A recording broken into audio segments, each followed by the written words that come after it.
Che sano funerale vitti stamattina, un tabuto buttato come una cascia di luppina, e appresso era come a carnevale. La gente in processione suonava, abballava, facendo grande confusione. Chi vriogna mi venne a pensare, la morte è sacra, non si può disonorare. Domandavo un uomo per sapere quale amoruto. Iddo, sbalorduto perché ancora non lo sapia, mi nurisse e la contentizza si impossessò di mia. Finalmente San Famona all'inferno la mannamo. E a così mentre a fare festa pure io cominciavo, cantò lo addacciamento. E a così mi prospigliavo.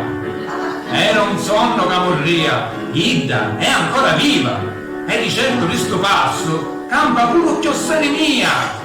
Ma io non m'arrendo, e lo grido forte in ogni agnone di sta terra, uomini di tutto il mondo, frate mia, giudicamola sta maledetta guerra.